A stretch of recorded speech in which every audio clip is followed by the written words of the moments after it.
ওয়ালাইকুম আসসালাম। স্যার একজন নতুন মহিলা আপনার সাথে কথা বলছে। ঠিক আছে, পাঠিয়ে দাও।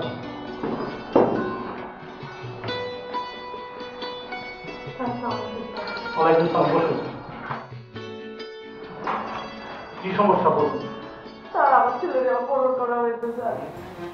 স্যার গত 3 দিন যাবত একটা সন্ত্রাসী গোষ্ঠী ওই আটক করে রাখছে। স্যার আমার ছেলেরে বাঁচান, স্যার আমার ছেলেরে বাঁচান। তারা কি কোনো টাকা পয়সা চেয়েছে আপনার কাছে? হ্যাঁ স্যার, 4 লক্ষ টাকা চেয়েছে। আপনি কি তাদের কোনো টাকা পয়সা দিয়েছেন? হ্যাঁ স্যার, 1 লক্ষ টাকা দিয়ে দিয়েছি, কিন্তু তারপরে ওরা আরো 4 লক্ষ টাকা চাইতো স্যার। কিন্তু প্রথমেই থানায় আসলেন না কেন? স্যার ওরা আমাকে বললো আমার ছেলেকে নাকি ওরা মেরে ফেলবে, আমি সেই জন্য ভয়ে থানায় আসি নাই স্যার। আমার ছেলে স্যার, আমার ছেলেটাকে বাঁচান স্যার। স্যার, সুমি ম্যাডাম কি বাইরে থেকে আসছেন? জি স্যার, ওনাকে একটু পাঠিয়ে দেন। শুনেন, আপনি কোনো চিন্তা করবেন না, আপনার ছেলেকে উদ্ধারের জন্য যত পদক্ষেপ নেওয়ার দরকার আমরা নেব। স্যার আমার একটা মাত্র ছেলে স্যার, ও না থাকলে আমি কি করবো স্যার? স্যার ওনার অভিযোগটা একটু শুনুন, আর এই কেসটা আপনি হ্যান্ডেল করবেন। ইয়েস স্যার, আসুন আসুন প্লিজ। আসুন স্যার। আসসালামু আলাইকুম স্যার। কোথা থেকে কিভাবে উনি অপহরণ হলেন সেটা কি বলতে পারবে? সেটা বলতে পারবো না, তবে ও সকালে বাসা থেকে বেরোলো, তার ঘন্টা 3 পরে একটা অপরিচিত নাম্বার থেকে ফোন আইলো, বলল রুবেল নাকি তাদের জিম্মায় আছে, ওরে বাঁচাইতে হইলে 1 লাখ টাকা দিতে হইব। এটা বললেই তারা ফোনটা কাইটা দেয়। তারপর আমরা বহুবার চেষ্টা করছি, কিন্তু ওই ফোনে আর ফোন ঢুকে নাই, ওই ফোন বন্ধ পাইতেছিলাম। তারপরে আমি ফোন দেওয়ার চেষ্টা করলাম, ওই ফোন আর বন্ধ। তারপর অন্য একটা নাম্বার থেকে ওরা আমার ফোন দিছিল। কিছুক্ষণ পরে ওরা অন্য একটা নাম্বার থেকে ফোন দিল, ওইখানে আমি রুবেলের সাথে কথা বলতে পারছি। 2-3 সেকেন্ড কথা বলার লগে লগে ওরা ফোনটা নিয়ে নিল, নিয়ে বলল যে একটা নাম্বার দিবে, ওই নাম্বারে টাকা দিতে বললো, নাইলে নাকি ওরা আমার রুবেলরে মাইরা ফেলবে। আহা, আপনি শান্ত হন। আচ্ছা, মোবাইলে আপনি এত টাকা কিভাবে পাঠালেন? এত টাকা মোবাইলে একসাথে পাঠানো তো সম্ভব না। আমি কয়েকবার 1 লাখ টাকা পাঠাইতে পারছি। ম্যাডাম আমার ছেলেরে বাঁচান, ও আমার একটা মাত্র বললাম, ওর কিছু হয়ে গেল আমার কারণে আমার ম্যাডাম। আহা, আপনি ভেঙে পড়বেন না, আপনার ছেলেকে আমরা যেভাবেই হোক উদ্ধার করব। আচ্ছা, আপনি যে 1 লাখ টাকা দিয়েছিলেন, সে 1 লাখ টাকা দেওয়ার পরেও আপনার ছেলেকে ওরা ছাড়েনি? তারপর তারপর ওরা আবার ফোন করে, ফোন করে বলে আরো 4 লাখ টাকা দিতে, নাহলে ওরা আমার ফুলরে মাইরা ফেলাইব। যে যে নাম্বার থেকে ফোন এসেছে এবং যে যে নাম্বারে আপনি টাকা পাঠিয়েছেন সেগুলোর লিস্টটা আমাকে দিন। না না, ঘুরে ফিরা 3টা নাম্বার থেকে ফোন করছে ওরা। এই যে ম্যাডাম, এই যে দেখেন দেখেন, এখানে সব মোবাইল নাম্বার আছে, এখানে এই নাম্বারগুলো থেকে আমার ফোন দিতেছে। আচ্ছা, আপনার কোনো ছেলের ছবি আছে? হ্যাঁ, আমার ছেলের একটা ছবি আছে। আমার ছেলের, এই যে আমার ছেলে, এটা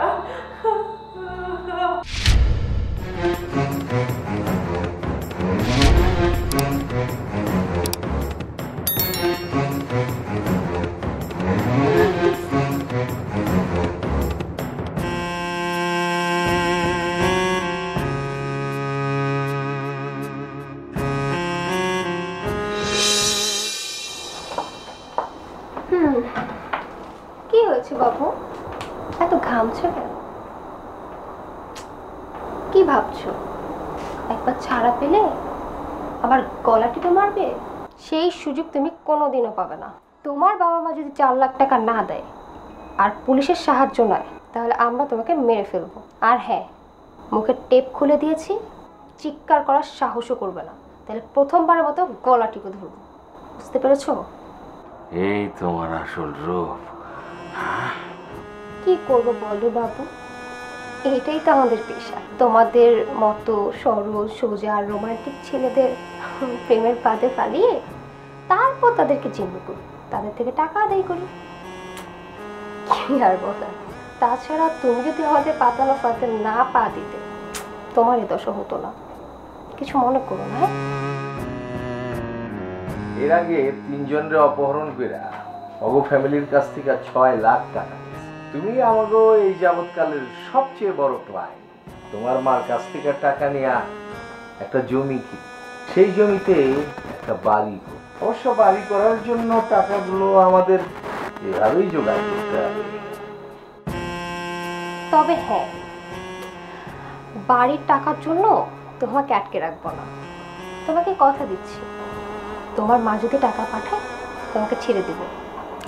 বাড়ি করার জন্য অন্য একটা ফাঁক পাবো, আর সেখানে তোমাদের মতো সরল সোজা রোমান্টিক আমার বাবুটার মতো আর কত মানুষ পাবো। সেখান থেকে একজন ধনী ঘরের ছেলেকে বাছাই করে নেব। আমার তো মনে হচ্ছে সেই স্বাদ তোদের পূরণ হবে না, তার আগেই তোরা শেষ হয়ে যাবে। তোমার মা যদি পুলিশের কাছে যাওয়ার মতো ভুল করে, তাহলে তোমার কিন্তু এই পৃথিবীর আলো বাতাস দেখার সুযোগ হবে না। মাসুদ, আমার বেবিটা তো ঘামছে, কেমন লাগছে, চেহারাটা পুরো শুকিয়ে গেছে। দেখো, ওর জন্য একটু খাবারের ব্যবস্থা করো। ও খাবার।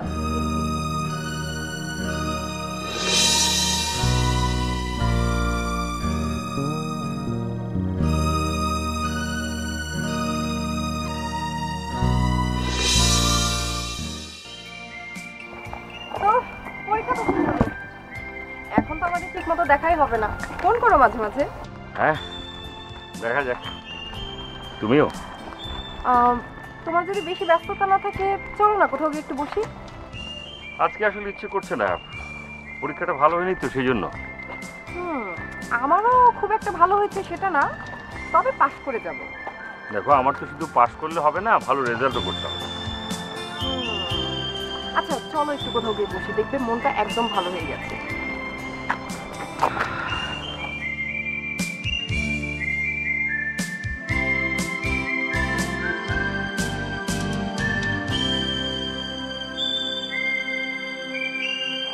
এটা তুমি আমাকে পছন্দ করো।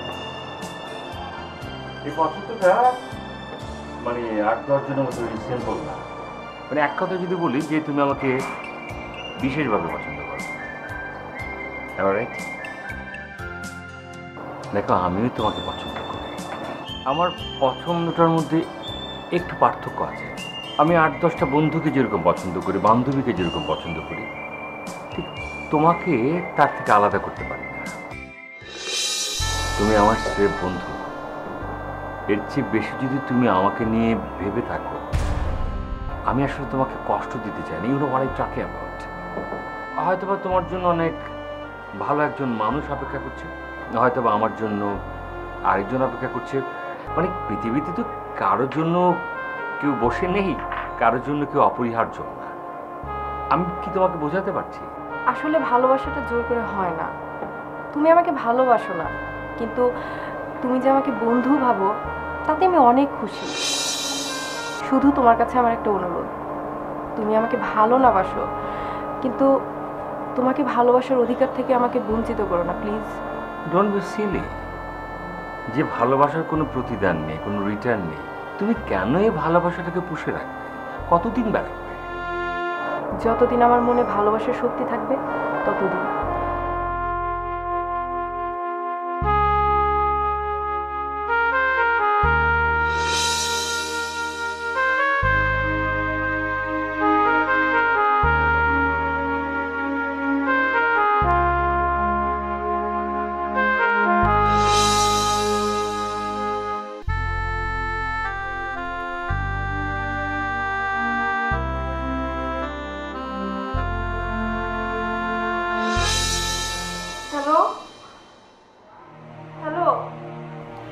শোনেন, আজ বিকেল 3টায় মুন্সিবাজার দরগা রোডে টাকা নিয়ে আসবেন। কোনো রকম চালাকির চেষ্টা করলে কিন্তু আপনার ছেলের ইহকাল পরকাল হয়ে যাবে। পুলিশ যদি আমার কোনো লোককে ধরে, তাহলে কিন্তু সাথে সাথে আপনার ছেলের লাশ করে। না না না না, আমি কোনো চালাকি করব না ভাই। আরেকটা দিন সময় দিতে পারবেন না ভাই আমারে? মানে লাখ 2 টাকা জোগাড় করতে পারছি, আমগো আর কয়টা দিন সময় লাগবে ভাই? আর 2টা দিন সময় দেন আমগরে। আম্মা, আমাদের সাথে অভিনয় করেন। 4 লাখ টাকা জোগাড় করতে আপনার 2 দিন লাগবে। আমরা কিন্তু সব খবর নিয়েই আপনার ছেলের কিডন্যাপ করছি। বেশি চালাকি করেন। আজকের মধ্যে টাকা দিবেন। ভাই শোনেন, টাকা আমার কাছে আছে, কিন্তু পয়সা তো নগদ থাকে না। বিভিন্ন জায়গায় খাটানো, আমি তা বলে বলছি তারা 2 দিনের মধ্যে আমার টাকাটা দিয়ে দিব। আপনারা একটু ধৈর্য ধরেন ভাই, আমি আমি সত্যি বলতেছি। টেনশনের কামে কিন্তু বেশি সময় নেই না আমরা, ঝটপট সেরা ফেলাই। আজকের মধ্যে টাকা দিবেন, নাহলে কিন্তু না না না না, এমন কথা কইেন না, আল্লাহ দোয়াই লাগে। আমি টাকা আজকেই দিতেছি, আমার 2 ঘন্টা সময় দেন, আমি দেখতেছি, আমি জোগাড় করতেছি টাকা, আমি জোগাড় করতেছি। 2 ঘন্টার সময় বেশি চাই? ঠিক আছে, 2 ঘন্টার সময় বেশি দিলাম। বিকাল 5টার মধ্যে টাকা জোগাড় করবেন, তা নাইলে কিন্তু ছেলের এসপার ওসপার করে দেবো। না না না না, কোনো চালাকি করুন না, আপনারা আমার ছেলেরে কোনো কষ্ট দিয়েন না, ওরে আপনারা মারধর করেন না, ওরে আপনারা খাইতে দিতেছেন তো? হ্যাঁ, ওরে 3 বেলা খাইতে দিয়ে না, আমি 2 ঘন্টার মধ্যে টাকা জোগাড় করতেছি, আমার ছেলেরে মাইরেন না আপনারা। আমাকে উদ্দেশ্য টাকা কামাই করা, কাউরে মাইরা ফেলা কিংবা না খাওয়ায় রাখা আমাকে উদ্দেশ্য না। জি, আজকের মধ্যে টাকা দিবেন, পোলারে লয়ে যাবেন।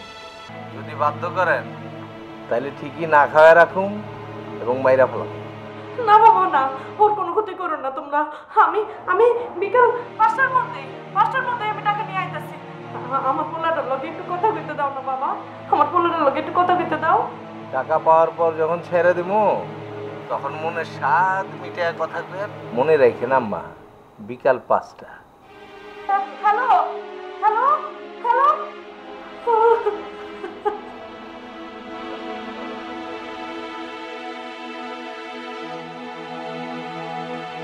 স্যার প্লিজ বসুন। স্যার, রুবেল সাহেবের মায়ের দেওয়া ফোন নাম্বার এবং যে নম্বরে টাকা পাঠিয়েছেন সব কিছু এখানে দেওয়া আছে, আর এটার ভিতরে রুবেল সাহেবের কল লিস্টও দেওয়া আছে।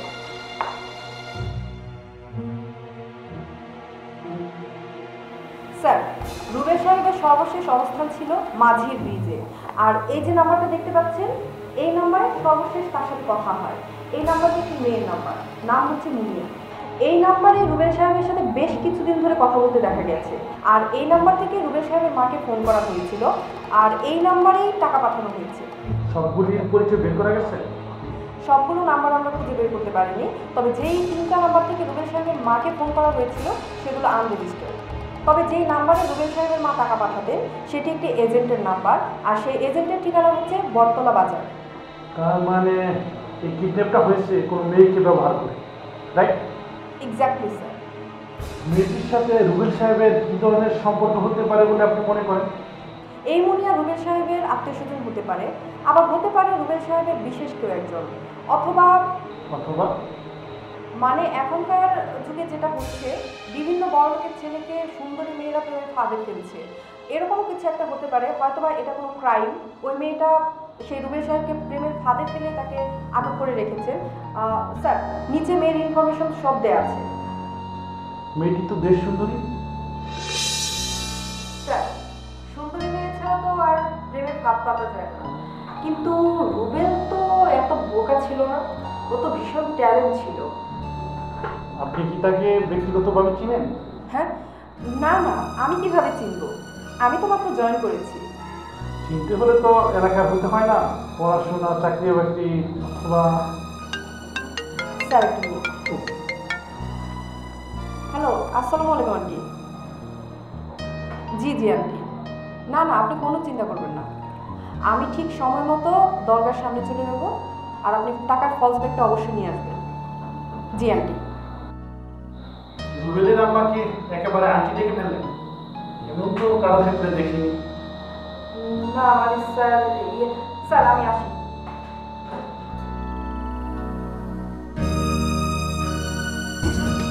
টাকা আনতে আমি একা যাব, তুমি রুবেলকে পাহারা দেবে, পারবে না? পারবো। যদিও একজন পুরুষ মানুষ তোমার সাথে রেখে যাওয়া দরকার ছিল, কিন্তু কি করবা? টাকা আনতে একা যাইবা, একটু রিস্ক হয়ে যায় না? যদি সাথে পুলিশ নিয়ে আসে, যদি কোনো চালাকি করে? না না, পুলিশ আনবো না।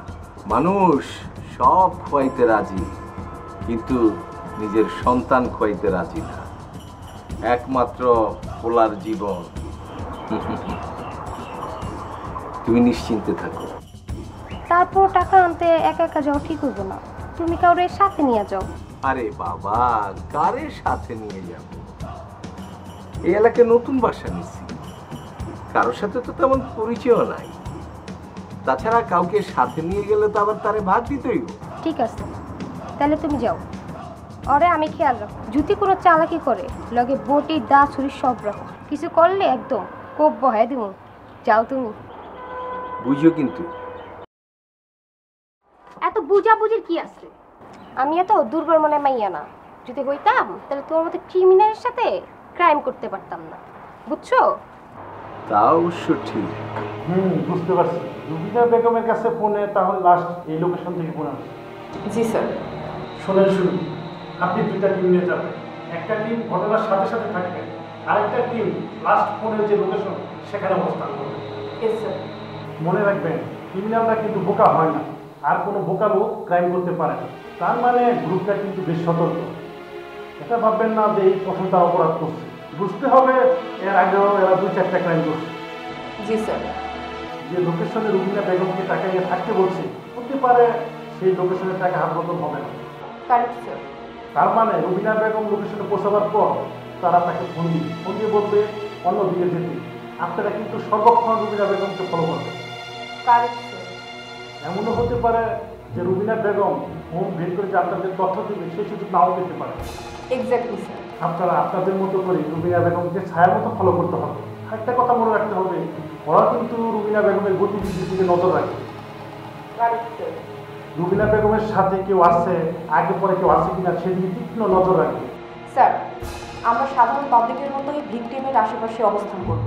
শোনেন, টাকা যদি কোনোভাবে ক্রিমিনালরা হাতে পেয়ে যায় কোনো বাধা ছাড়া, তাহলে কিন্তু তারা রুবেলে ছাড়বে না, পরে ছাড়বে। তার মানে স্যার, টাকা হাত বদল হওয়ার আগেই ক্রিমিনালদেরকে ধরে ফেলতে হবে। ইয়েস, ক্রিমিনালরা ধরা পড়ার পর রুবেল সাহেবের পাহাড় যারা আছে তাদেরকে কোনোভাবেই খবর দেওয়া যাবে না। বলুন তো কেন? স্যার, রুবেল সাহেবের যাতে কোনো ক্ষতি না হয় এই জন্য। কারেক্ট। রুবেল সাহেবকে জীবিত এবং অক্ষত চাই, এবং ক্রিমিনালদের পুরো গ্যাংটাকে লকাবে চাই। স্যার, আমি তাহলে চলি। নিশ্চয়ই। Yes sir. আপনি যদি রুবিনা শেষে যান তাহলে কেমন হয়? গুড আইডিয়া স্যার, আমি চলি।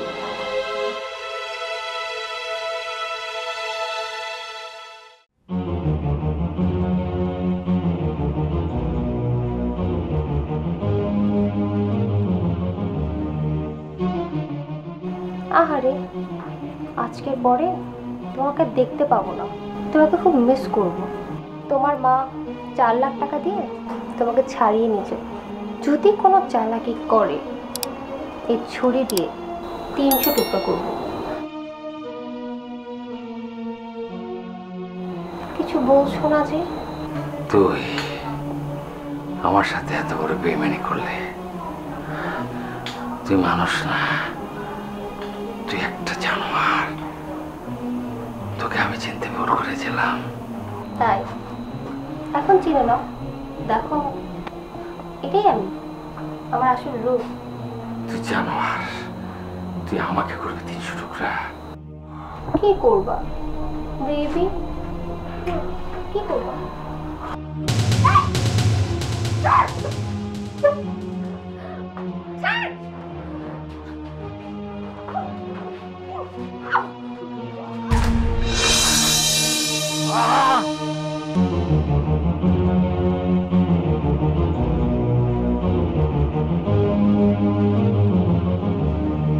Oh shit!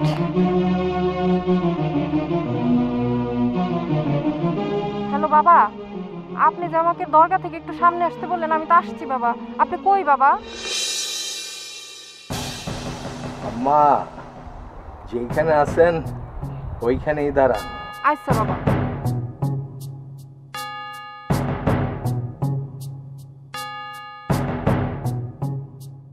লাখ টাকা পুরা ঠিক আছে তো? জি বাবা, আছে বাবা। আপনি টাকাটা একটু গুনে নেন। ওনার সময় নাই বাবা, আপনি টাকাটা গুনে নেন বাবা। আবার যদি বলেন 4 লাখ টাকার কম আছে, একবার তো 1 লাখ টাকা দিছিলাম, আমার ছেলেরে ছাড়েন নাই। বাবা, আপনি টাকাটা গুনে নেন, ভয় পাইন না, কাক পক্ষীও টের পাইবো না। গুনেন বাবা।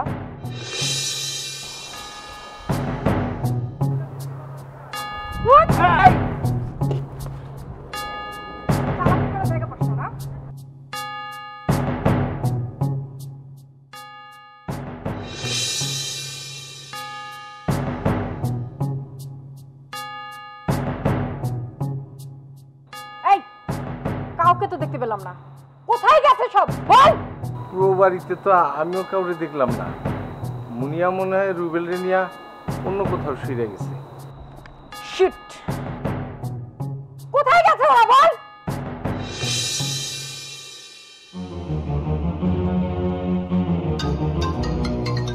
Madam phone. যে যেখান থেকে ফোন দিই, ফোন ধরবি, কোথায় আছিস, কিভাবে আছিস কিচ্ছু বলবি না। আর যদি বলিস তাহলে ডাইরেক্ট এনকাউন্টার। ফোন ধর। হ্যালো হ্যালো মুনিয়া, আমি তো বাড়িতে আসছি। তুমি রুবেল রেনিয়া কই গেছো? আরে সর্বনাশ হয়ে গেছে, রুবেল তো আমার বাইরে পালাইছে, আমিও পালাইছি। তুমি টাকা নিয়া জলদি আয় পড়ো, নাইলে রুবেল পুলিশের কাছে যেতে পারে। আচ্ছা আসতেছি। তুমি কই? আমি বাস স্ট্যান্ডের পিছনে জঙ্গলে, তুমি ওখানে আহো, আমি আসছি। আচ্ছা। কি বললো সত্যি করে বল। রুবেল মুনিয়ারে মাইরা পলাইছে। মুনিয়া ভয়ে পলাইছে। মুনিয়া এখন বাস স্ট্যান্ডের পেছনে জঙ্গলে আছে। চল চল সন্তান, চল।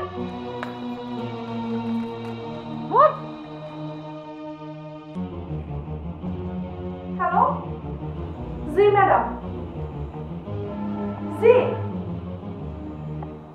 জি, ওরা ধরা পড়ছে। আমার রুবেল কই? রুবেল পালাইছে? ভালো হয়েছে। হ হ, কই আর যাইব? বাড়িতে যাইব। হ হ হ, আমি জি জি ম্যাডাম, ধন্যবাদ ম্যাডাম।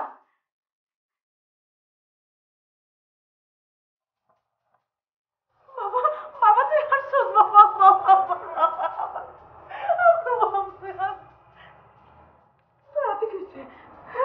ওদের সঙ্গে দশটা দুশো করতে যে একটা ছুরির স্টেপ লেগেছিল মা, অসুবিধা নেই, এখন ঠিক আছে। আমি আমাকে একটু বিশ্রাম নিতে দাও মা, আমার শরীর ভালো লাগছে। কংগ্রাচুলেশন। আমি জানতাম আপনারা সাকসেস হবেন। স্যার, সবই তো আপনার পরিকল্পনাতেই হয়েছে। না না, কি বলছেন? এই সম্পূর্ণ কৃতিত্ব আপনাদের। এরা একটা চক্র। একটু আগে একটা ছেলে এসে ওদের নামে আরো একটা এজাহার দায়ের করে গেছে। তার কাছ থেকে একইভাবে ওরা মুক্তিপণ আদায় করেছে। এক্সকিউজ মি স্যার, রুবিনাটি ফোন করেছে। ধরুন। হ্যালো, আসসালামু আলাইকুম আন্টি।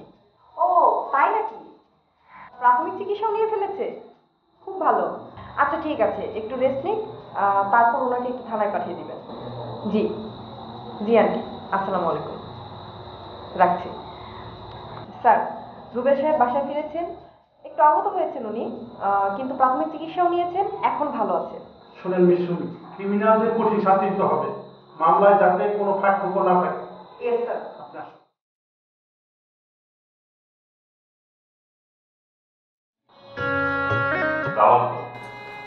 ওয়ালাইকুম আসসালাম, বসুন।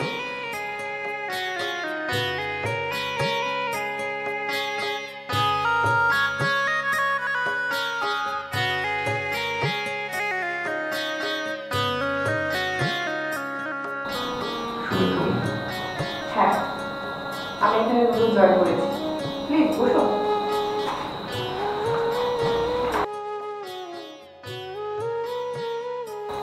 অনেক ভালোবাসতেন মেয়েরা, ভালোবাসাটা দোষের কিছু নয়, কিন্তু সমস্যা কি জানেন, বেশিরভাগ ক্ষেত্রে মানুষ ভুল মানুষটাকে ভালোবাসে।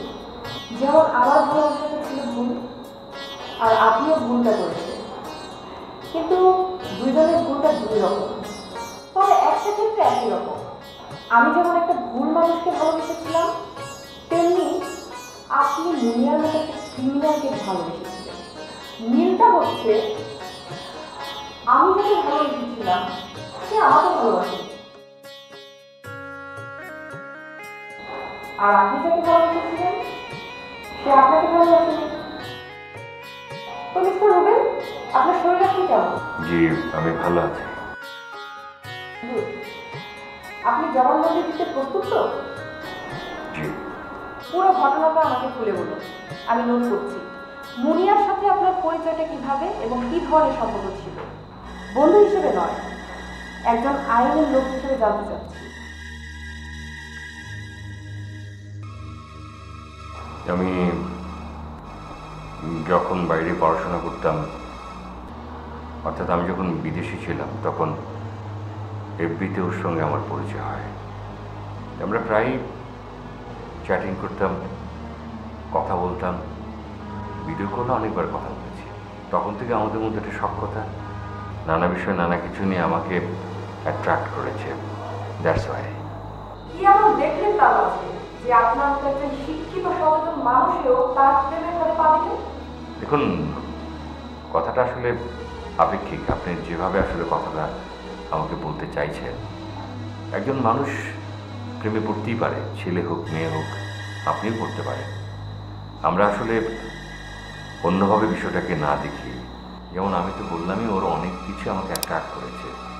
ধরুন যে আমি যখন বাইরে ছিলাম, ও সবসময় আমার সঙ্গে যোগাযোগ করে একটা কথা জানতে চাইত যে আমি ঠিক মতো খাওয়া দাওয়া করেছি কিনা, আমি সুস্থ আছি কিনা, আমি আসলে আমার স্টাডিটা প্রপারলি করতে পারছি কিনা। আমি যখন বাইরে থেকে দেশে আসলাম, এয়ারপোর্টে ও আমাকে রিসিভ করতে গেল, আমি আবার যখন বাইরে গেলাম ও আমাকে সি অফ করতে গেল। ও এতটা টেক কেয়ার আমাকে করেছে দেশে এবং দেশের বাইরে, ভার্চুয়ালি হলেও, সেটা আমাকে সত্যি অ্যাট্রাক্ট করেছে। দ্যাটস ওয়াই আমি আসলে কখনো ভাবিনি যে আমার সঙ্গে এরকম কিছু হবে। আমি আসলে কখনো এটাও বুঝতে পারিনি যে এই মানুষটি আমার আসলে অচেনা হয়ে যাবে। আমি তো একজন মানুষ না, আমি রক্ত মাংসের একজন মানুষ। ইমোশন বলেন, ইমোশনালি বলেন, আমি ব্ল্যাকমেলের শিকার হয়েছি। ওরা অনেক কিছু আমাকে মুগ্ধ করেছিল। আমাকে কি বলবো, আমি আসলে ভাষা খুঁজে পাচ্ছি না। ওকে আমি সত্যি ভালোবেসেছিলাম।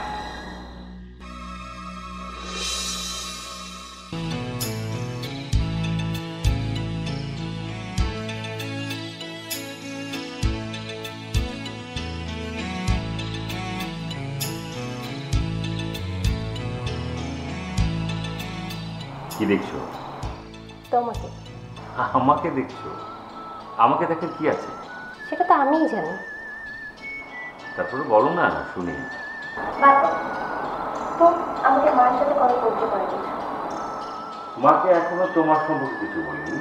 পরিচয় করাবার বিষয়টা আমি মাথায় নিয়েছি, আমার পড়াশোনাটা ভালোভাবে একটু শেষ করি। দেখ, কিন্তু মাকে দেখতে নেবো খুব ইচ্ছে করছে। মায়ের ছবি তো আমার মোবাইলে আছে, দেখে নাও। সে তো তোমার ফেসবুকে গ্যালারিতে অনেক দেখেছি। তো আমি তো সরাসরি দেখতে চাই, মায়ের পা ছুঁয়ে দোয়া নিতে চাই। জানোই তো আমার তো বাবা মা নেই, আর মায়ের ভালোবাসা আদর পেতে খুব ইচ্ছে হয়। সবুরে মেওয়া ফলে, কথাটা তো শুনেছো?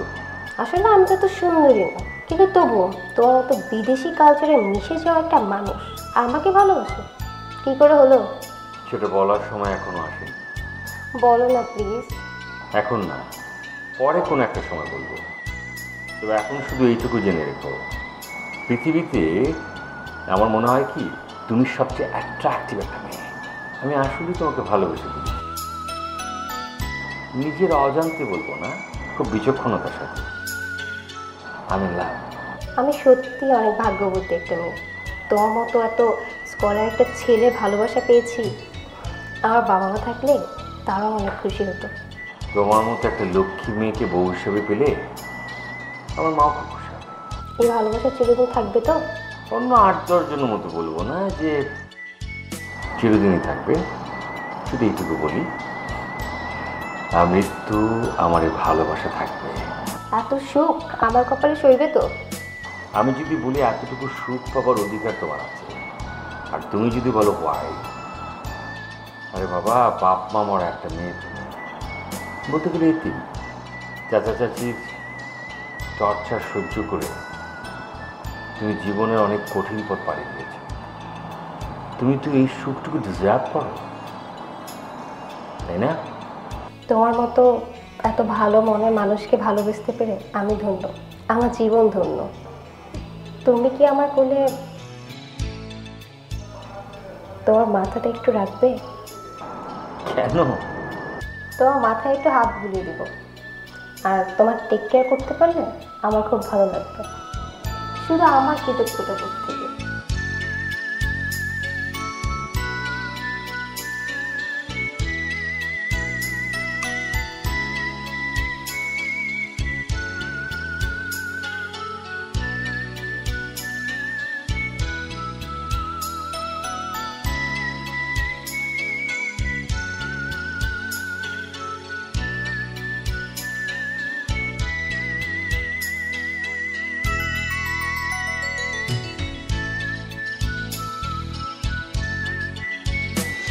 ক্রিমিনালরা অনেক ধরনের হয়, তার মধ্যে দুই ধরনের ক্রিমিনাল সবচেয়ে বেশি।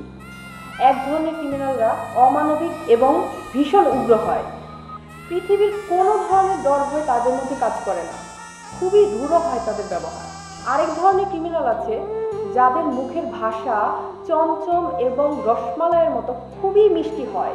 তারা কখনোই রাগ করে না, যতই তাদের সাথে খারাপ ব্যবহার করা হোক এবং তাদেরকে মন্দ কথা বলা হোক, তারা কখনোই কোনোভাবে রিয়াক্ট করে না। আপনার মুনিয়া সেই জাতেরই একজন ক্রিমিনাল। মুনিয়ারা হচ্ছে সেই জাতের ক্রিমিনাল। হ্যাঁ, হয়তো বা সেই জন্যই আমি ওকে চিনতে পারিনি ভালো।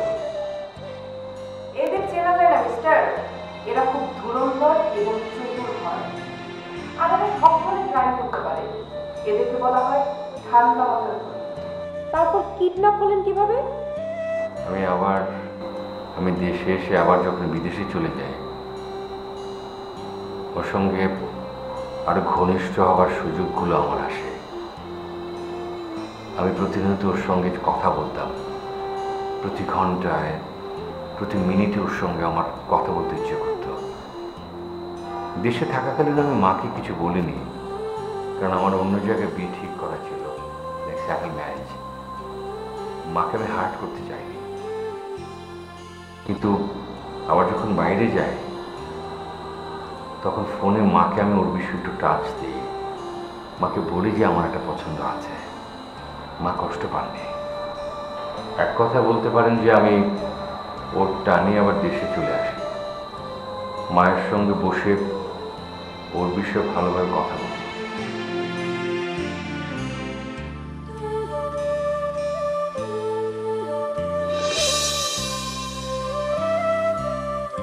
না রে বাবা, আমার কোনো পছন্দের মাইয়া নাই। আমি পছন্দ করে কি বিপদে পড়বো? তুই হইলি এই যুগের ফোলা, তারপর আবার বিদেশ থেকে লেখাপড়া করতো। তোর পছন্দই আমার পছন্দ বাজান। তোর কোনো পছন্দ আছে বাবা? তুই কিন্তু আমার নিশ্চিন্তে কইতে পারো। তুই নিশ্চয়ই আমার কাউকে পছন্দ করবি না যারে আমি পছন্দ করব না। মা, আমি শুধু আমার দিকতে দিচ্ছি না, আমি তোমার কথা ভাবছি। এমন একজনকে পছন্দ করেছি যে তোমার লুক আফটার করবে অল দ্য টাইম। তুমি আসলে একটা বৌমা পাবে। মানে আমি অনেক দিক চিন্তা করে কথাটা বললাম, আমাকে অনেক দিক ভাবতে হয়েছে। তুমি আসলেই একটা লক্ষ্মী বউ পাবে, যেটা তুমি তোমার ছেলের জন্য সবসময় চিন্তা করেছো। আমি সব দিক ভেবে এটা চিন্তা করেছি। আচ্ছা, মেয়েটা কে কত? আমি পরিচিত কেউ? আমি নিজের মুখে তো তোমাকে কোনো কিছু বলবো না। তুমি মোটামুটি বলতে গেলে একটা ইন্টারভিউ নেবে, ওর মুখে তোমার সামনে ইন্টারভিউ দেবে। রাইট? মা অত খুব এক্সাইটেড, অনেক আগে থেকে তোমার সঙ্গে পরিচয় হবে। আমি ইচ্ছা করি, মানে ওকে একটু দেখলাম আর কি। এই জন্য মানে আমি মনে করলাম কি যে এখন তো সময় এসেছে, এখন তোমার সঙ্গে ওর একটা ইন্টারভিউর পালা হতে পারে।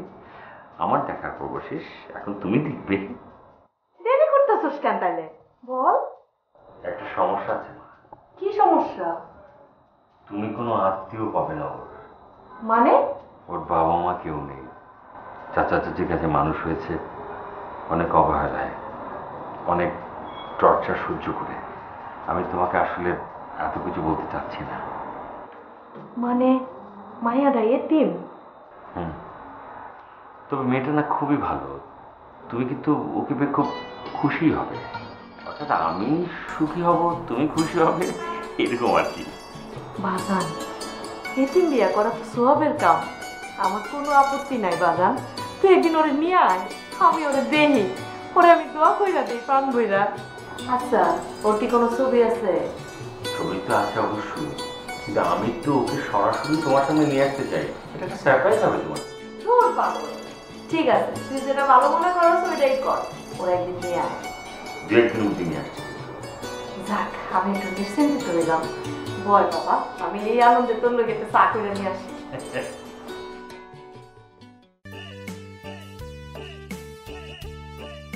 কি হলো, এসো। কি খাবে? অর্ডার দিতে হবে তো।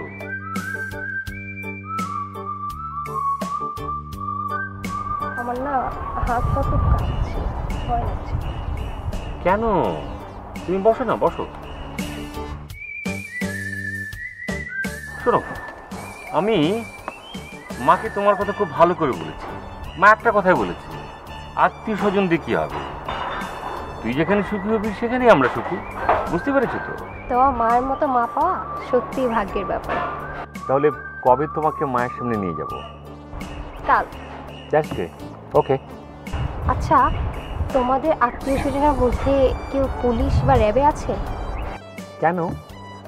না মানে আমার বান্ধবীর ভাইয়ের না একটু সমস্যা হয়েছে, যদি কোনো পুলিশ বা র্যাবে কেউ থাকতো একটু সাহায্য হতো। আরে বাবা, নিকট আত্মীয় কেন লাগবে? পুলিশ, র্যাব, এরা তো জনগণের ভালো বন্ধু। সো তুমি যদি কোনো হেল্প তাদের কাছে চাও, এমনিতেই তারা তো সচরাচর করেই আসছে। শোনো, প্রবলেম। Excuse me. না না, আজই যা করার করে ফেলবো, তোমার চিন্তা করার কোনো কারণ নাই। তুমি আমাকে আধা ঘন্টা পর ফোন। কে কি কাজ দিয়েছে? কাকি একটা কাজ দিয়েছিল, মনে করিয়ে দিল। এই দেখো, কথার মতো পুরো ভুলেই গেলাম। বাসা থেকে নিজ হাতে তোমার জন্য মিষ্টি। মিষ্টি তুমি বানাতে পারো? পারি। ওসব তোমার হাতের খাবার সবসময় খুব ডিলিশিয়াস হয়। মানে এর আগে পিজাতে তুমি খাওয়ালে, হ্যাঁ হ্যাঁ, স্যান্ডউইচ, জাস্ট গ্রেট। না, এই তুমিও খাও না?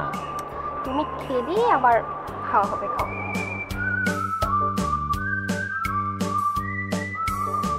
তোমার বানানো খাবার সত্যি লোভনীয়, খুবই ডেলিশিয়াস। তুমি খাবে না? না, তুমি খাও। কেমন হলো? ডেলিশিয়াস। আমার তো বিশ্বাস করতে খুবই কষ্ট হচ্ছে যে তুমি বানিয়েছো। আচ্ছা, তুমি বিয়ের পর আমাদের তুমি একটা মিষ্টির দোকান দিবে। কি তুমি খাও না একটু? না না, আমি খাবো না। তোমাকে খেতে দেখতে আমার খুব ভালো লাগছে, খাও। কি মিষ্টি? কি হয়েছে তোমার? কি হয়েছে? এই কি হয়েছে?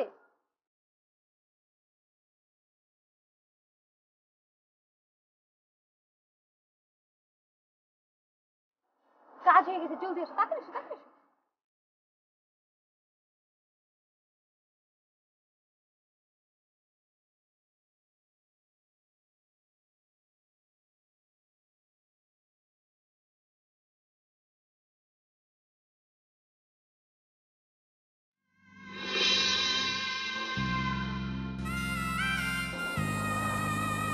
তারপর জ্ঞান ফেরার পরে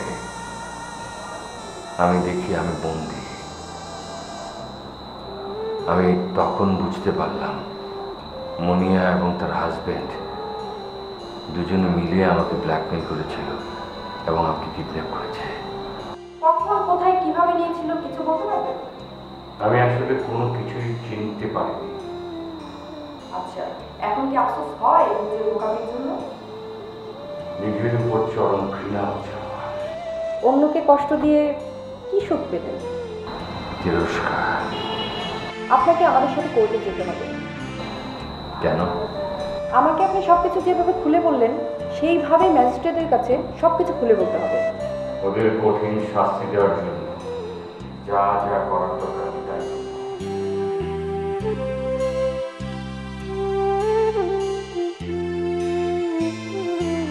আপনি আসামিদের কোর্টে নিয়ে যান আর 5 দিনের রিমান্ডে সব কাগজপত্র রেডি করুন। জি ম্যাডাম। আপনি কি একা এসেছেন? হ্যাঁ, মা সাথে আসতে চেয়েছিল, আমি না করেছি। মাকে বলে এসেছি আমার ভুলের খেসারত আমাকেই দিতে দাও। বাই দ্য ওয়ে, কি খাবেন? আমার উপর তোমার অনেক রাগ না? তোমার খুব ইচ্ছে করছে আমার দুগালে খুশি দুটো চড় মারতে, তাই না? না, দুঃখ হচ্ছে আপনার জন্য। যার জন্য সারা জীবন ভালো চেয়েছি, যে ভালো থাক সেটাই সারা জীবন চিন্তা করেছি, সে এইরকম একটা ফাঁদে পড়লো। সত্যি আপনার জন্য আমার অনেক কষ্ট হচ্ছে।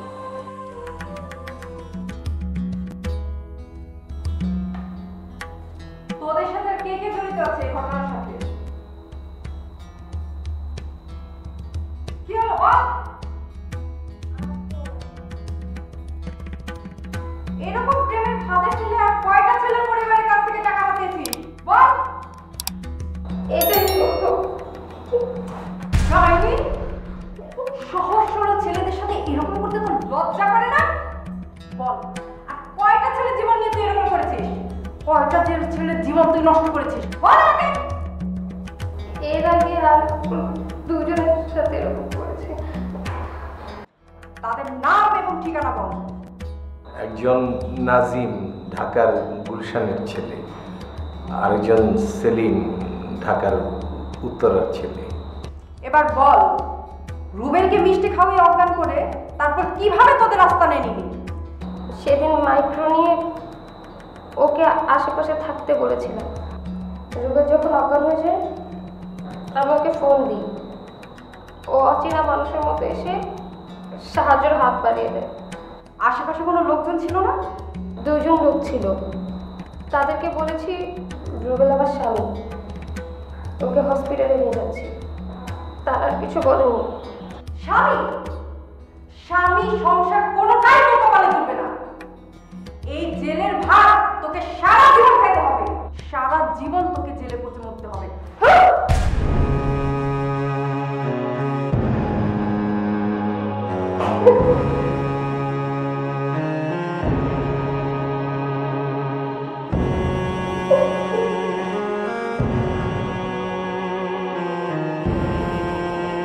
কি রে বাবা, কি এত ভাবতেছিস তুই? সোনা ফেলে কাজ তুলে নিয়েছিলাম মা, হাতের লক্ষ্মী আমি পায়ে ছেড়ে দিয়েছিলাম। কি কইতাছস এগুলা পাগলের মতন? কে কাজ আর কে শোনা, কিছুই তো বুঝতাছি না। সবই সুমির অভিশাপ। তুই কি এসআই মানে ওই মামলার সুমির কথা বলতেছিস? সে তোরে অভিশাপ দিবে কেন বাবা? সুমি কলেজ জীবনে আমাকে অনেক ভালোবাসতো মা। তার মানে সুমিরে তুই আগে থেকে চিনিস বাবা? তোমার ঘরে তোমার ছেলের বউ হবার স্বপ্ন সেই প্রথম দেখেছিল। এমন একটা ভালো মেয়ে ফালাইয়া ওই বজ্জাত ডাইনি প্রেমে পড়ছস বাবা? তুই কি করছস বাবা? এটাই সত্যি মা, সুমির ভালোবাসাকে আমি কোনো মূল্যই দিই না। আমি অন্য কাউকে খুঁজছিলাম সুমির চেয়ে ভালো। খুঁজে পাইলি কিনা শেষ পর্যন্ত মুনিয়ার মতো একটা ডাইনি রে, যে কিনা একটা ক্রিমিনাল স্বামীর ঘর করে তোরে ধোকা দেয়। এটা সত্যি কি জানো মা, বেশিরভাগ মানুষই ভুল মানুষকে ভালোবাসে মা, আমিও তাই। কেন সুমি কি বিবাহিত? জানি না মা, সুমির কুশলাকে জিজ্ঞেস করার সাহস যোগ্যতা কোনোটাই আমার নেই। তুই এত চিন্তা করিস না বাজান, আমি দেখতাছি। আমি শুনতে চাইনি, কিন্তু সেদিন রুবেল সাহেবের সাথে আপনার কিছু কথা আমি শুনে ফেলেছি। কি কথা স্যার? সত্যি করে বলবেন? নিশ্চয়ই স্যার। রুবেল সাহেব কি আপনার পূর্ব পরিচিত? Yes sir. ঘনিষ্ঠ কেউ ছিল? জি স্যার। আপনি কি তাকে ভালোবাসতেন? জি স্যার, তবে সেটা শুধু আমার তরফ থেকে, ওনার তরফ থেকে নয়। এখনো কি ভালোবাসেন? প্রথম প্রেম কি কেউ ভুলতে পারে? পারেন, তবে আপনি কি এতদিন রুবেল সাহেবের ফেরার অপেক্ষা ছিলেন? না স্যার, ওর ফেরার অপেক্ষায় ছিলাম না, ওর ভালোবাসার স্মৃতি নিয়ে বেঁচেছিলাম। সেগুলো তো দুঃখের স্মৃতি। ভবিষ্যতের জন্য রুবেল সাহেবের সাথে কি সুখের স্মৃতি তৈরি করা যায় না? কেস হিস্ট্রি যা জানি, মুনিয়ার সাথে রুবেল সাহেবের কোনো বিশেষ সম্পর্ক ছিল না। তার জন্য কি রুবেল সাহেবকে আপনি ঘৃণা করেন? তার ভুলের জন্য তাকে কি আপনি ঘৃণা করছেন? মিস সুমি ভালোবাসা মানুষকে ক্ষমা করতেও শেখায়।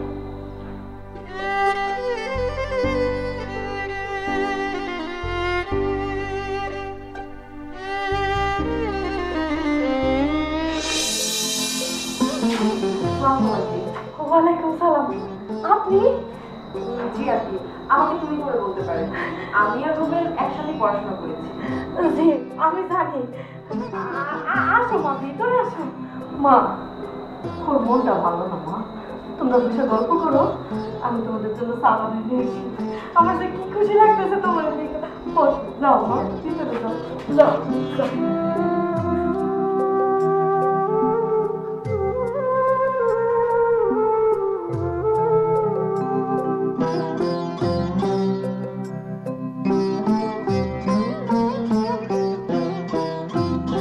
আমার কাছে আর কি জানতে চাও বলো?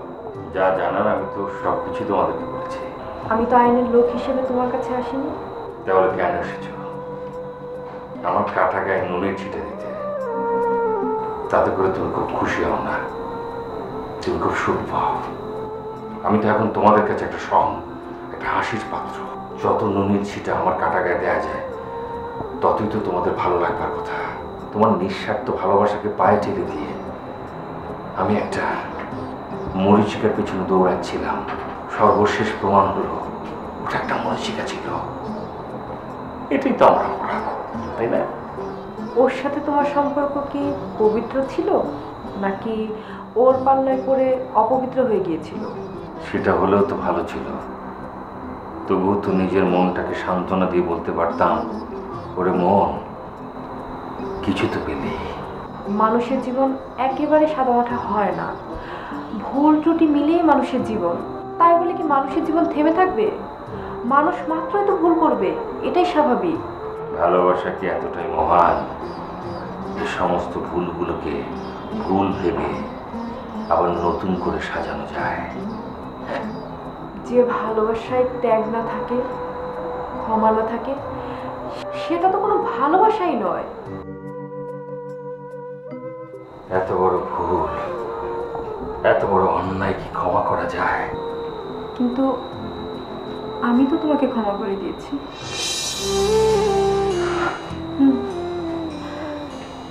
আমি আমি তোমাকে অনেক ভালোবাসি।